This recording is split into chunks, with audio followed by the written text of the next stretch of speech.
Նրանք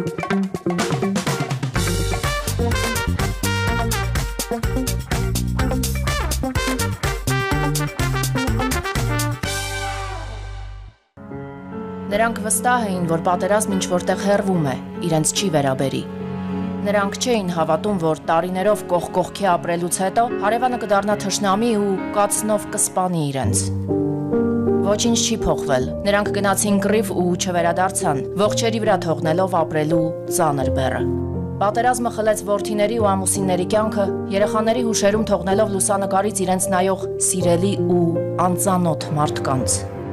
Նրանք կռանում ու փոքրանում էին, երբ լքում էին իրենց տունը։ Ոմանք չհաշտվելով կատարվածի հետ խենթացան, ոմանք ապրեցին։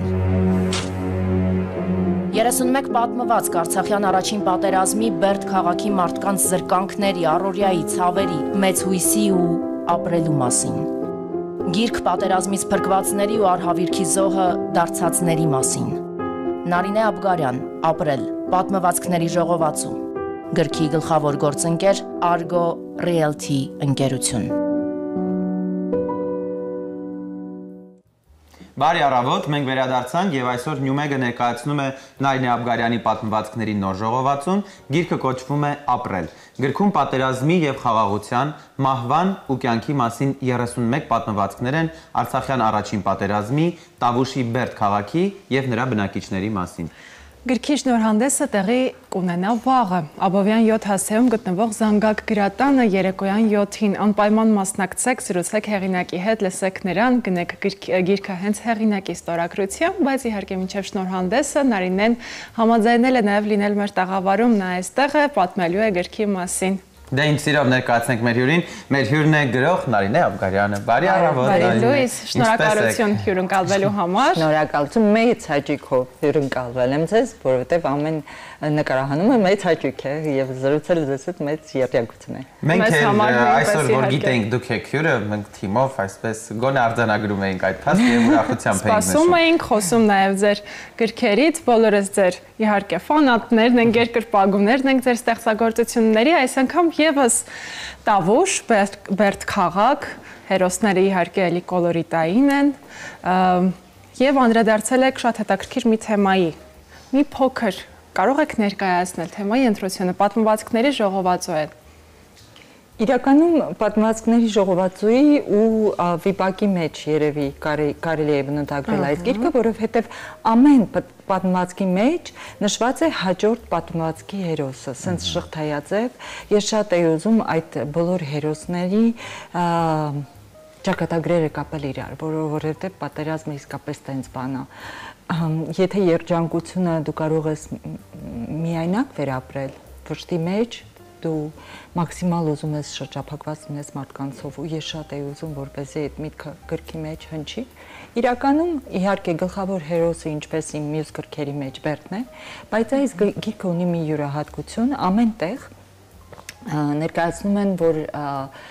սա Արցախի մասին է, սա Արցախի քաղաք է Բերդը եւ ճիշտ ասած ես չեմ ճշտում, չեմ ասում, որ Բերդը Հայաստանի տերիտորիայում է, մի ամիս առաջ անգլերեն է թարգմանվել, Ամերիկայում է դուրս եկել այս գիրքը, ինձ թվում է, ինչքան ավելի շատ ասեն Արցախ, ինքան ավելի լավ, թող ասեն Արցախում է Բերդը, այդ պրոբլեմ չի, պարզապես ինչքան շատ հնչի այդ անվանումը, ինչքան շատ խոսեն այդ մասին, ավելի լավ կլինի։ Այնպես որ ուրիշ երկրներում բոլորը համոզված են, որ Բերդը Արցախում է։ Հերոսները ունեն նախատիպեր։ Հերոսների իրական, հերոսների մի մասը բնականաբար ունեն նախատիպեր, մյուս մասը սենց թենենց դու քո գլխից ես վերցնում, որովհետև յուրաքանչյուր պատմություն պատմելու համար պատմությունը կարճ է, մի 3 նախադասությունով կարող ես պատմել, իսկ որպեսզի դրանից գոնե պատմվածք ստանաս, ուզես, չուզես, պետք է կողքից հերոսներ մտածես, որպեսզի ինչ-որ սյուժետային, որպեսզի ոչ թե դոկումենտալ հնչի, այլ որպես գրականություն հնչի իսկապես, ինչ-որ պատմություններ ինքս ես իմ մեջ վերապրել եմ, շատ ցավացրել են ինձ, որովհետև առաջին պատերազմից հետո Բերդը ոչ միայն մի ավերված քաղաք էր, դա մի քաղաք էր, որտեղ լի էին երիտասարդ խելագարված մարդիկ։ Այդ ահա որ բան է, երբ որ ամբողջ պատերազմի ընթացքում ջահելությունը պահում է իրան, իսկ պատերազմը որ վերջանում է, ոնց որ այդ շիզոֆրենիկ որ խլագարված մոմենտ է գալիս, որովհետև շատ դժվար է վերապրել այդ ամենը, շատ դժվար է դրանով ապրել։ Ու իմ միտքը դրա մեջ էր ոչ թե պատերազմի մասին գրել, այլ գրել այն մարդկանց մասին, որոնք մահվան միջով են անցել, դավաճանության միջով են անցել, խոշտանգումների միջով են անցել ու փորձում են շարունակել ապրել։ Ինչպես մենք 2020 թվականի պատերազմից հետո, ինչպես արցախցիները հիմա 2023 թվականի սեպտեմբերից հետո։ Դա մի շատ երկար ողբերգություն է, որը ապրում է մեր ազգը, եւ երևի եթե մենք հնարավորություն անեինք, զում անեինք, վերևից նայենք 100-ամյակի գոնե կտրվածքով, մենք կտեսնեինք, որ սա ոչ միայն դառնությունների, փորձությունների ժամանակ է, այլ նաև կայանալու, ճիշտ ինչ որ վերաիմաստավորվելու, հասկանալու, թե մենք ով ենք, ուր ենք գնում, ինչ ենք ուզում եւ ինչ պիտի անենք։ Սա մենք շատ կարեւոր էտապ ենք ապրում, բայց հիմա ստեղ այս ժամանակաշրջանում դա շատ ցավոտ է, շատ ծանր է, ու մենք այդ փորձությունը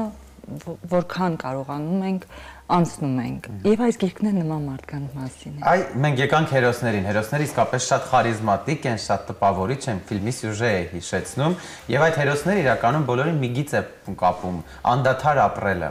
Ապրել ամեն գնով, ապրել ինչքան հնարավոր է եւ ոնց եք կարողանում այդ դժվարությունների մեջ այդ հույսը արթնացնել ձեր պատմվածքներում, հետո մեր մեջ։ Ինձ թվում է, որ դա շատ բնական բան է, մեկ, երկուս, դե ես ասել եմ, որ Բերդի ժողովուրդը շատ հաստակող են, ահավոր հաստակողելը, որ մեզ ասում են Բերդի էշ, հա, ու եթե օրինակ ես չգիտեմ ով ավելի հաստակող, Բերդին թե Արցախցին, սենց հաստ կողերով իրար քրսվելով գնում են առաջ։ Թող այդ մրցակցության մեջ երկուսն էլ հաստ է։ Եվ ինձ թվում է այդ ապրելու տը ինչը, այդ հաստակողությունից էլ է, ոնց որ օրինակ ինձ հետ էլ է, տենց դեպք եղել, մի անգամ մեջքս ուժեղ ցավում էր, այդ ցավից ես ուշագնաց եմ եղել ու ընկել։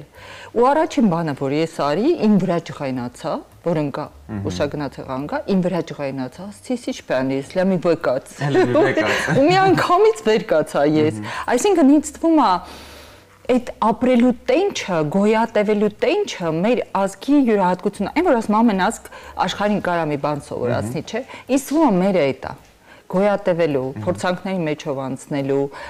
էլի նորից այն ծաղիկի պես, որ ասֆալտի մեջով դուրս է գալի, ասում ես, այ մարդ, քիչ ածել ես, հետնել ծաղկել ես, ոնց ես, էլի, ինձ թվում է մենք այդ ծաղիկն ենք, ու երևի այդ մեր այն որ ասում ամեն ազգ ունի իր предназначение ոնց էր հայ։ Իր մեսեջը, չէ՞։ Այն մեր մեսեջն է դա, սովորացնել լուպոյ պայմաններում, յուրաքանչյուր պայմանում այդ ճիշտ ճանապարհը գտնել, որ շարունակել ապրել։ Էդ է։ Դա մենք տեսեք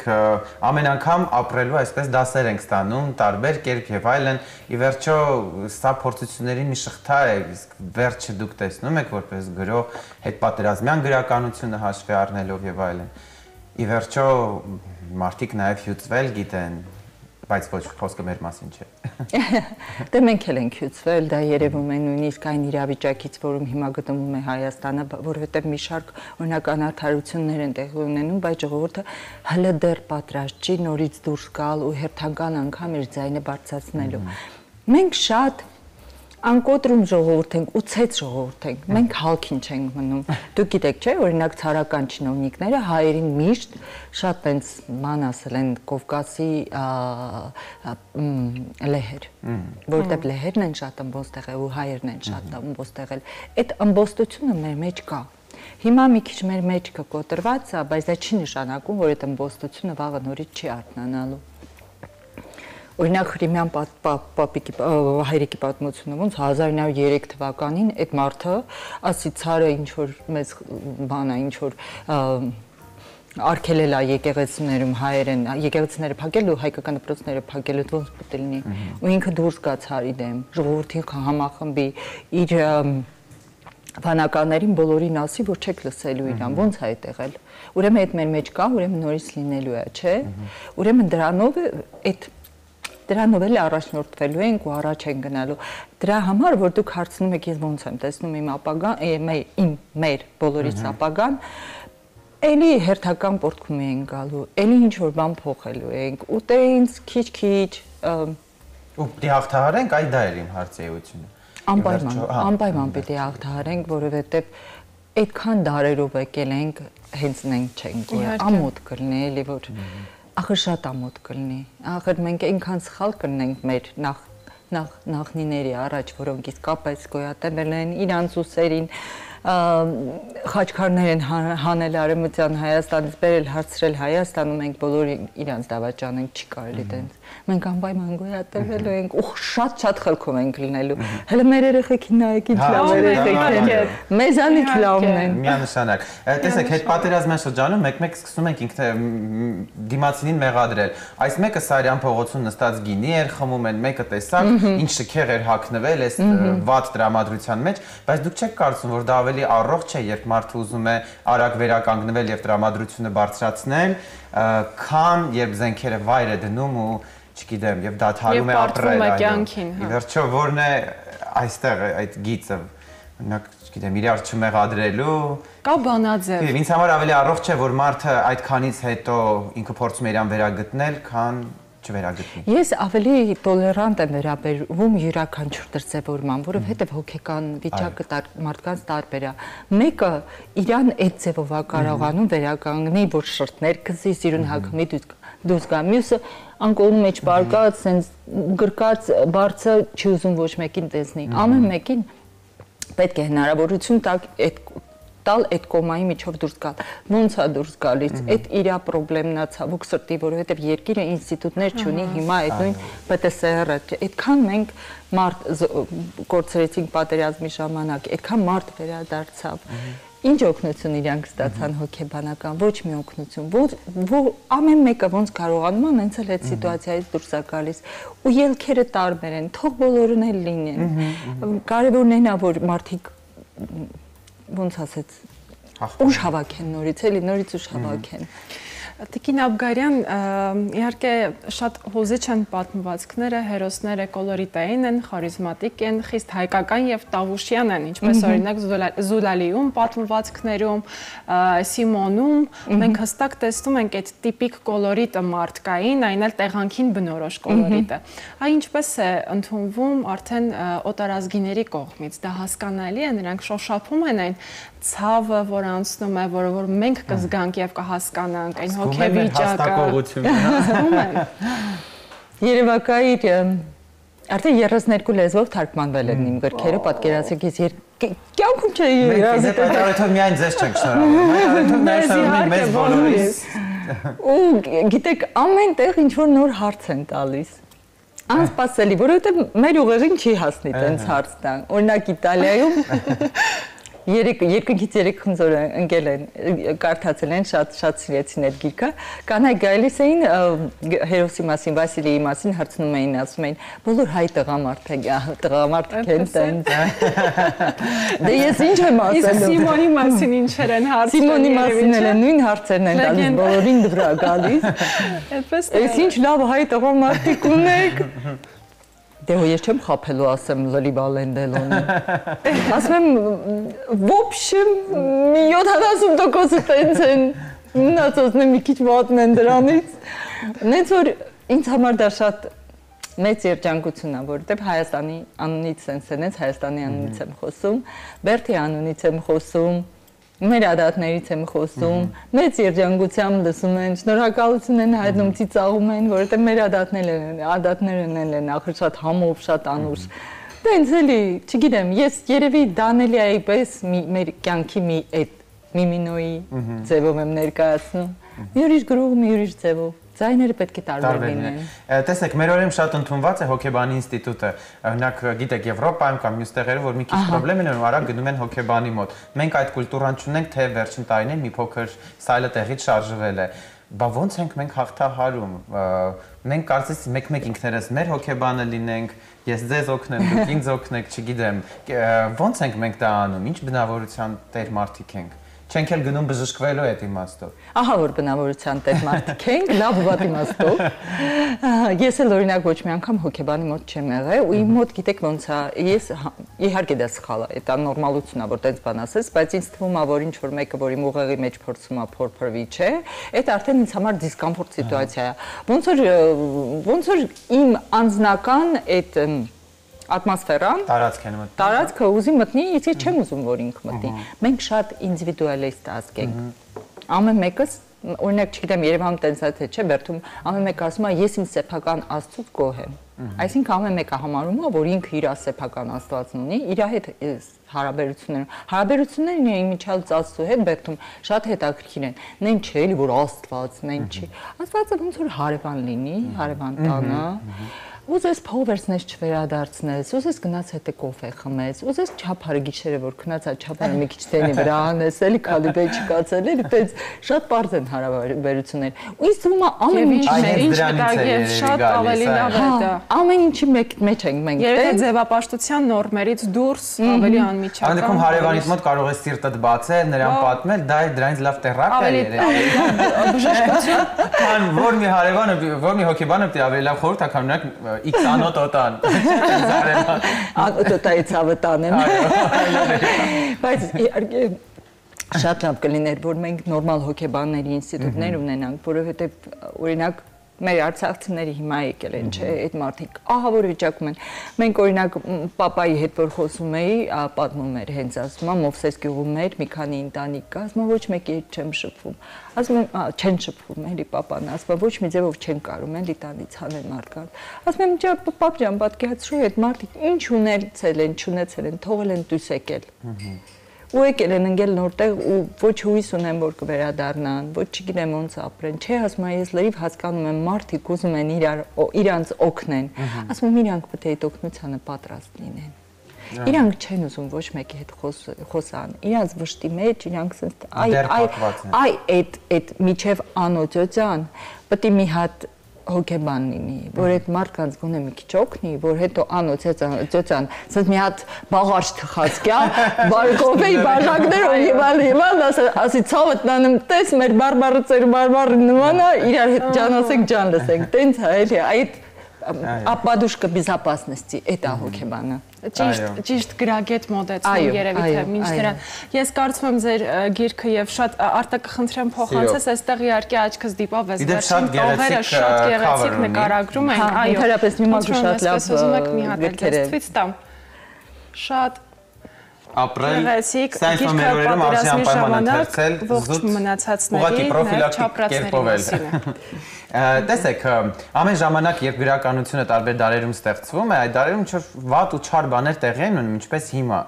գրականությունը ինչ-որ կերպով նպաստում է որ այդ չարը մի քիչ կչանա հիմա տեսեք մեր հետ ինչքան անարդար են վարվում այնտեղ Պաղեստինում էլի նորմալ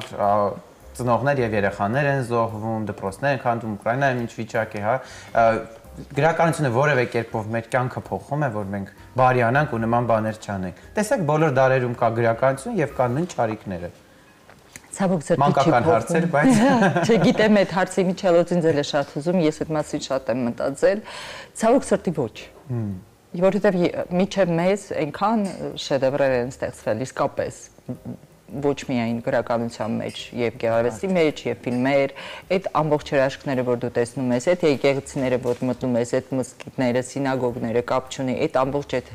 հիասքանչ Իտալիա այս օրինակ գալիս տեսնում ես ինչ է մարդը, ինչ մարդը ինչ է կարող իր ձեռքերով սարքել, ասես պապանձում ես, շշմում ես ուղակի։ Չի փոխում ոչ մի բան, որովհետեւ այդ մարդու բնության մեջ է։ Մենք գիշատի չենք։ Մենք մարդասպան չենք, բայց որ մոմենտը գալիս է, այդ էլ ենք անում, այսինքն։ Ու ես մեկ-մեկ մտածել եմ ասել, բա իմաստը ո՞րն է էլի գրականության կամ այդ հիասքանչ գեղարվեստի, որ մենք ունենք, այն հիասքանչ երգերը, որ երգվում են եւ այլն, իմաստը ինչ է, ոնց որ ջրի վրա սենց բաներ նկարես, շրջանակներ նկարես, ջուրը մի անգամից ցրի։ Նորից շրջանակ նկարես, նորից ցրի։ Ու ես մտածեցի ու հասկացա, որ դե միջև հիմա ինձ էլ են, իմ գալն են նկարել, ինձանից հետո էլ նկարելու են։ Երևի այդքան ընդհատ նկարել։ այդ շարժման մեջ է, որ այդ քո ցանկության մեջ է ինչ որ բան փոխելու ու կապ չունի դու ինչ ես անում, դու գիրք ես գրում, թե հաց ես թխում, թե դասատու ես աշխատում, թե բժիշկ ես, կապ չունի։ Կապն այն է, որ քո այդ շրջանակը դու գծես, ինչքան հնարավորություն ունես, ինչքան ժամանակ ունես։ Օրինակ դուք հաղորդավարներ եք, չէ՞, ամեն օր նոր հյուր ունեք։ Երևի հոգնածնում է այդ, մարդիկ տարբեր են, մեկի հետ լեզու եք գտնում, մյուսի հետ չեք գտնում, հետո մի քիչ հոգեբանի կարիք ունեք, չէ՞, այդ գործից հետո ուզում ես հանգստանալ։ Այդ էլ է այդ շրջանակն է, որ դուք գծում եք, որովհետև էկրանի այն կողմից մարդիկ են նստած ու իրենք ձեզ նայում են, օրինակ, ձեզ լսում են, ժպտում են, այդ էլ է իրենց կյանքը փոխում։ Այդ շրջանակը, եթե դա չլիներ, ավելի վատ կլիներ։ Իհարկե, միանշանակ։ Ես այստեղ ուզում եմ իհարկե ձեր թույլտվությամբ այս կարդամ որոշ տողեր, որովհետև միանգամից ներթափանցեցին ներս, անկեղծ եմ ասում, շատ գեղեցիկ են։ Պատերազմի մասին գրելը համազոր է հույսդ սպանելուն, հավասարազոր է առանց հայացքը փախցնելու, մահվան աչքերին նայելուն։ Եթե փախցրիր, ինքդ քեզ կդավաճանես։ Շատ գեղեցիկ է ասված, կյանքն արդարացի է մահից, հենց սրանում է թաքնված նրա անխորտակելի ճշմարտությունը, պիտի անպայման հավատանք դրան ու շարունակենք ապրել։ Եվ թող այս գիրքը իհարկե ապրեցնի, շատ մեծ ուժ տա, շատ մարդկանց իսկապես։ Միմյանց վարակելու, միմյանց ապրելու ցանկության վարակելու։ Հիմա կային որ մեր եթերը կամած արդեն արդվում է։ Ավանդույթը չխախտենք, նախորդ անգամ երբ մեզ հյուրընկալվել էիք, ձեր սիրելի բերթեցիներին, ձեր սիրելի հարևաններին, վստահաբար նրանցից շատերը ձեզ հիմա նայում են։ Կարող եք ձեր հարազատ գյուղի բնակիչներին ջերմ ողջույններ ուղարկել։ Հրաշալի առիթ է սա։ Գյուղը ձեզ չներեցին մի անգամից, ասեմ, որովհետև Բերթը քաղաք է։ Ես իմ սիրելի բերդցիներին բարևում եմ, ժողովուրդ ջան, անկրկնելի եք, ձեզ շատ եմ կարոտում, իմ ամեն գրքի մեջ դուք եք ու երևի ամբողջ կյանքում ձեր մասն եմ գրելու։ Սիրում եմ, շնորհակալ եմ ձեզ, որովհետև իմ վդախնաբինի է։ Ձեր ոգեշնչման։ Իմ ոգեշնչման աղբյուրը դուք եք, շատ մերսի որ կաք։ Շատ մերսի, որ ես բերդցի եմ։ Քաղաքի գյուղի տարբերությունն էլ արդեն դա ձեր հայացքից հասկացանք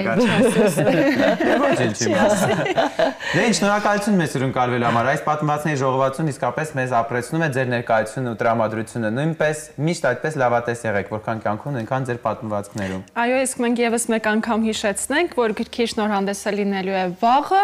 հունիսի 6-ին Աբովյան 7 հասցեում գտնվող Զանգակ գրատանը։ Եվ գրքի գլխավոր գործընկերն է անշարժ գույքի ոլորտում առաջատար Argo Wilty ընկերությունը։ Կարճատև դադարից հետո մենք զրուցելու ենք Argo Wilty ընկերության հանրային կապերի պատասխանատու Հովհաննես Վարդանյանի հետ։ Ձեզ նորից շնորհակալություն եւ շատ լավ օր։ Գովազդ։ Բարի առավոտ, մենք շարունակում ենք զրուցել Նարինե Աբգարյանի «Ապրել» պատմվածքների ժողովածուի մասին։ Մեր հյուրն է Argo Realty ընկերության հանրային կապերի պատասխանատու Հովհաննես Վարդանյանը։ Բարի առավոտ, շնորհակալություն մեզ հյուրընկալվելու համար։ Բարև ձեզ, շնորհակալ եմ հրավերի համար։ Եվ այսպես, այո, խոսենք երևի թե համագործակցության մասին, ինչպես եղավ, որ ինչպես որոշեցիք դառնալ այս գրքի գործընկերը։ Մինչև գրքի գործընկերը դառնալը պետք է նշեմ, որ Argo Realty ընկերությունը հիմնադրվել է 2009 թվականին եւ մենք վերջին 6 տարում զբաղվում ենք բացառապես առաջնային շուկայի բնակարանների վաճառքով, տարբեր ավելի քան 40 նախագիծ ունենք, ինչպես մայրաքաղաքի տարբեր վարչական շրջաններում, այնպես էլ Կոտայքի եւ Արագածոտնի մարզերում։ Ինչու Նյումեգի հետ համագործակցություն եւ ինչու հենց այս գրքի հետ կապված առաջարկը մեր ընկերության իմ կողմից է արվել, քանի որ Նարինե Աբգարյանի գրեթե բոլոր ստեղծագործությունները կարդացել եմ ու ինձ համար, նաեւ մեր ընկերության համար կարեւոր էր լինել այն գրքի գլխավոր գործընկերը, որ իսկապես կկարդացվի այդ գիրքը ու ընդհանրապես ես այն համոզմանն եմ, որ ցանկացած ընկերություն ձգտում է հովանավորել այնպիսի մի բան, որը որ լավը կլինի եւ որ այդ լավը իրոք արժեք կստեղծի, իսկ գրականությունը, առավել եւս լավ գրականությունը այդ արժեքներից մեկը կարող է լինել Ինչու Նարինե Աբգարյան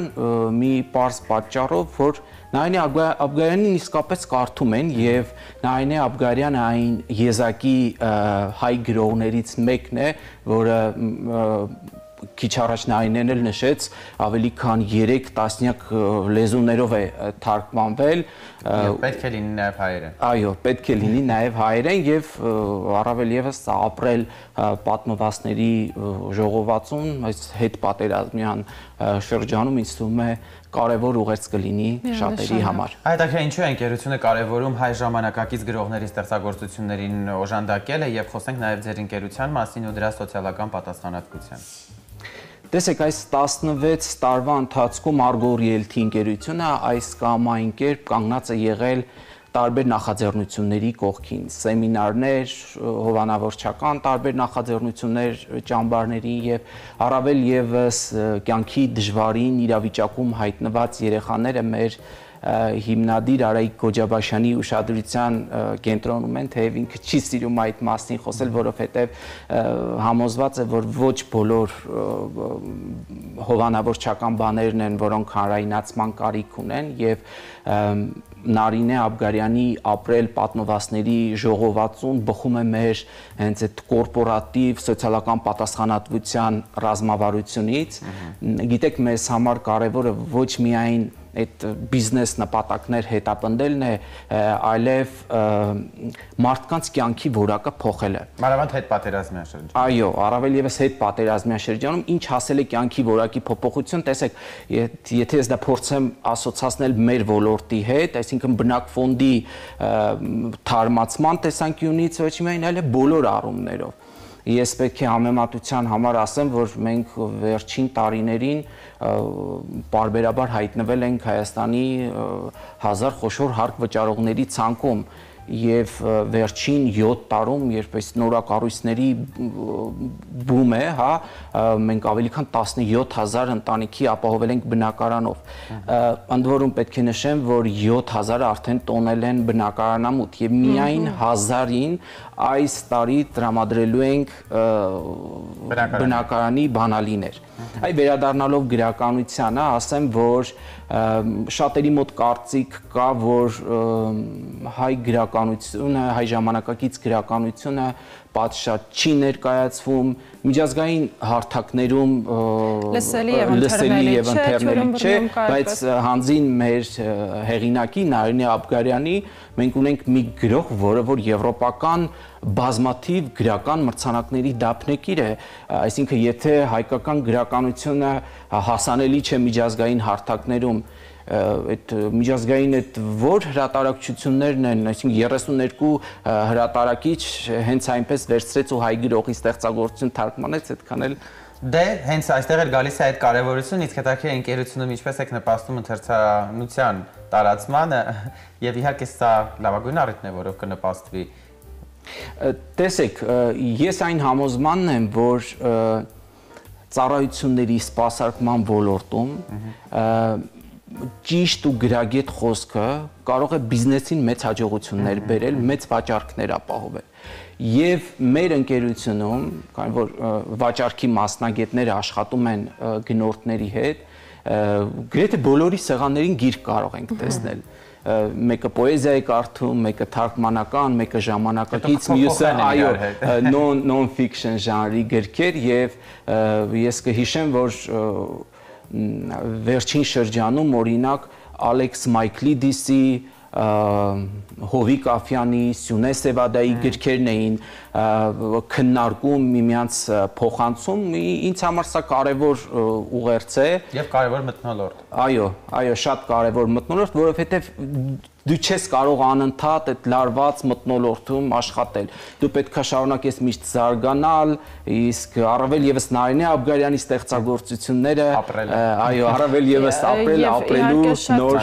շատ ճիշտ ու շատ կարևոր ռազմավարություն է, թե բիզնես տեսանկյունից, թե որպես հայ եւ հայրենասեր մարդ, շատ կարևոր ռազմավարություն է։ Պարոն Վարդանյան, դուք նշեցիք, որ Նարինե Աբգարյանի ստեղծագործությունները կարդացել եք, սիրում եք, կարդում եք, Այ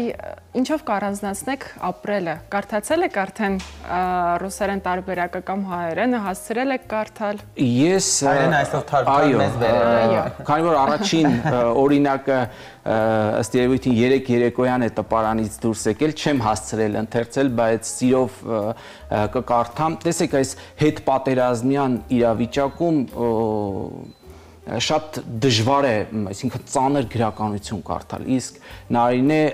Աբգարյանը այնքան գեղեցիկ գրիչ ունի, այնքան թեթև է գրում, որ տեսեք նույնիսկ պատերազմի մասին Համբոն բիձեն մի բլթակ է ուտում, մյուսը տալիս է նրանք ահավոր են այդպես ուտելուց։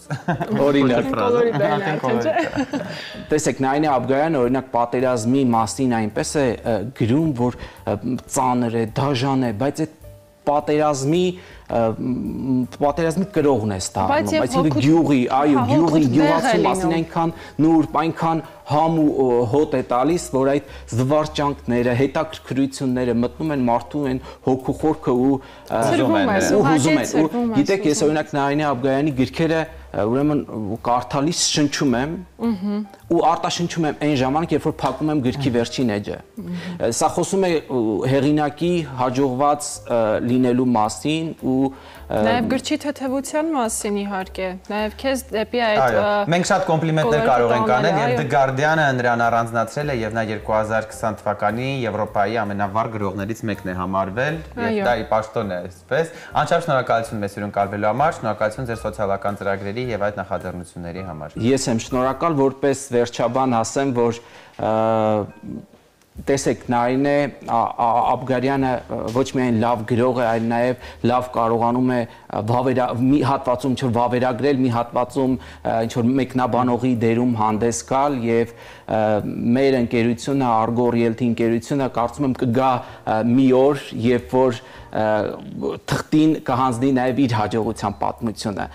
ցույց տալով թե ինչպես պետք է հաջողել անշարժ գույքի ոլորտում։ Շնորհակալ եմ։ Շնորհակալություն լավ օրինակ կլինի նրանց համար, ովքեր հետաքրքրված են այդ ոլորտում։ Ձեզ լավ օր։ Շնորհակալ եմ հրավերի համար։ Ձեզ նույնպես շնորհակալություն։ Մենք զրուցում էինք Argo Realty ընկերության հանրային կապերի պատասխանատու Հովհաննես Վարդանյանի հետ անշարժ գույքի ոլորտում առաջատար Argo Realty Նարինե Աբգարյանի պատմվածքների նոր ապրել ժողովածուի գլխավոր գործընկերն է, որի համար շատ շնորհակալ ենք։ Պատմվածքները նկարագրում են պատերազմը, մահը ու մարդկանց, որոնք շարունակում են